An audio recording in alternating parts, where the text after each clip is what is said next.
All right, we're here as the Lost Rider Podcast.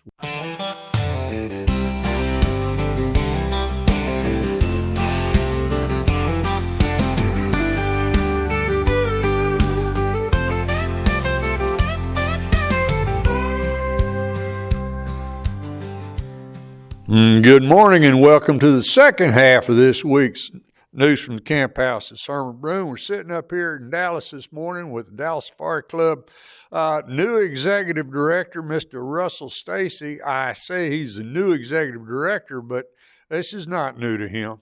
He's been with Dallas Safari Club for quite a few years. You want to give him that rundown again right quick, how long you've been working with Dallas Safari Club? Well, my wife, I should have mentioned earlier, my wife and I, and it's a family thing with us. My wife and I have been involved. We both hunt and fish, and our daughter as well. And we've been involved with Dallas Safari Club for 20 plus years, but as a volunteer and running convention and life member and doing all those things several years before I actually joined the board, which I served on both the DSC board and the foundation board. I was a director for 6 years on the DSC board and foundation president for 3 years prior to taking this position. Okay. And the foundation is something, it's just, it's curiosity to me. Well, all this stuff's curiosity to me because I'm a communications guy. I am not a money guy. I have to... and that's sad because I have to get a general overview of things. Okay, the foundation is set up for education, and we're going to educate people about wildlife conservation in general. All right. At this point, how many years has the foundation been around? Foundation's been around 10 years. Okay. How much, and I don't think this is a dirty question or nobody's business, about how much does the foundation give out in grants every year? $2.5 million last year in grants. That's also along with our chapters. I failed to mention earlier, we have 27 chapters. And a percentage of all the proceeds raised from the chapters goes through the foundation as well. So between the foundation and the chapters, we're doing about $2.5 million a year in grants, which is a large. That's a big number. Putting back. No, that's great. That's great. Hell, it's we need every bit of that.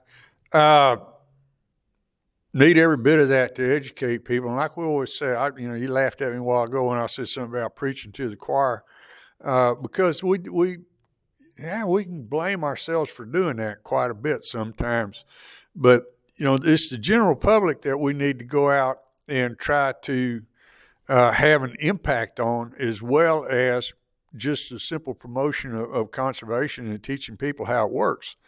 So, with that in mind, okay, what do you look forward to? There's new chapters being formed all the time.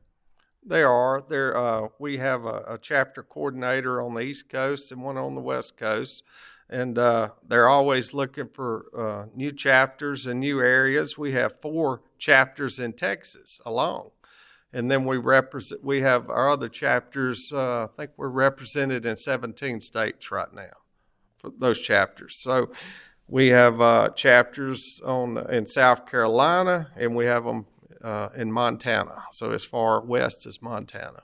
Oh, well, no, that's too cool. Yes, no, that's too. Excuse me, I said Montana. Wyoming's our furthest chapter, on the west side. So okay, all right. Now, one of the things I think, just to a casual observer, is sometimes it looks like there's a competition between some of these NGOs. And I don't personally like to think of it as competition. You said something earlier about partnering with like TWA and different ones. What about, for anybody that ever gets started on this stuff, now you've come up through the ranks and now you're sitting as executive director of DSC. Okay, all of a sudden there are so many responsibilities going on here. What about stuff like the U.S. Sportsman's Alliance that, is constantly got their fingers on a button are on the pulse in every state as far as different wildlife regulations are concerned, game laws and all that type of stuff. Do y'all have to partner with somebody? Do y'all have somebody that keeps up with all that stuff? How do y'all address that problem? Well, so back to your point on several NGOs in this space, you're 100% correct. I happen to be a life member in 11 of those.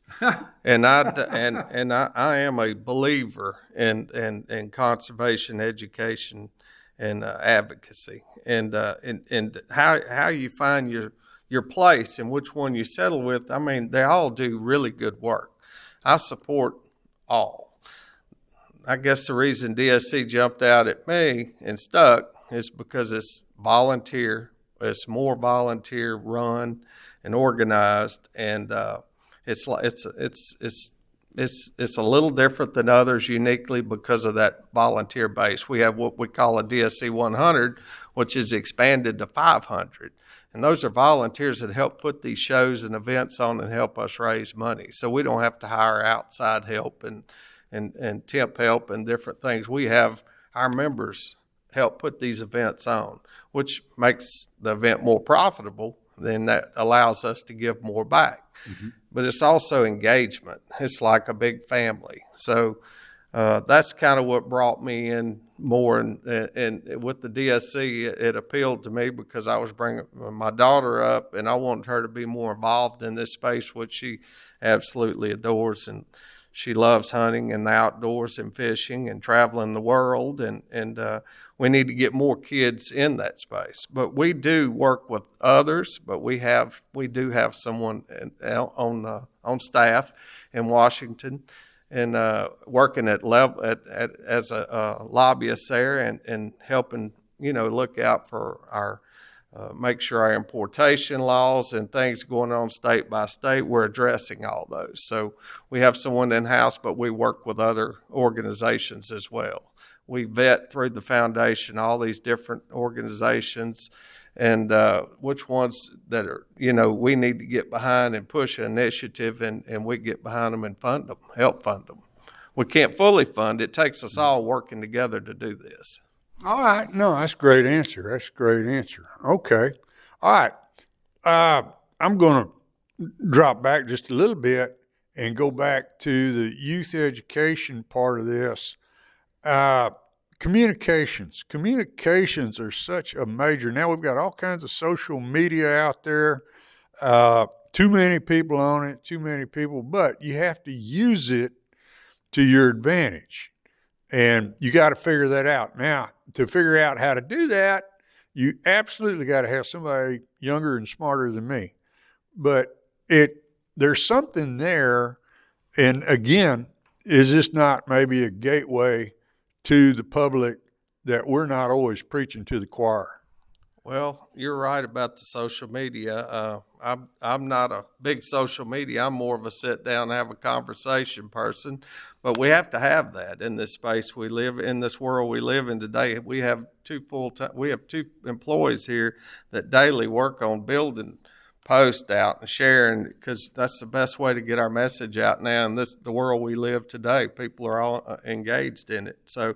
And our youth especially. So if we're trying to target that youth market, there's really not but one way to do it, and that's through the social media, through the phone, because as you know, most of them can't set a phone down. So, so we do work through those channels with the staff here on and targeting those different markets, whether it's Facebook, TikTok, all those.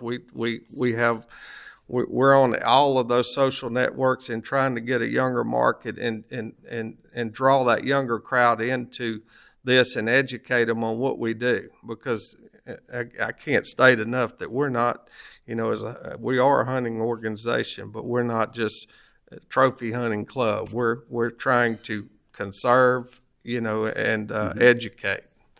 So, all right. Let me think. Quick story. And in 2014, I called Ben Carter because they were trying to auction off that black rhino tag.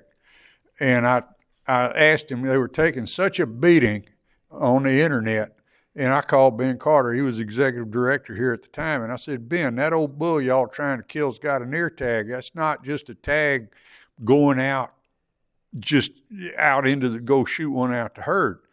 And he goes, that's exactly correct. And I said, that's not in any of the stories. I said, nobody knows this. I said, the only reason I said I was ranch raised, so I know it. I said, as soon as I saw what you're doing, I knew what you were doing. I said, I can't believe everybody else in the rest of the world doesn't understand this or didn't think of that right away. So to that extent, we know about what level the rest of the world works on. It's a big communications hurdle to get over.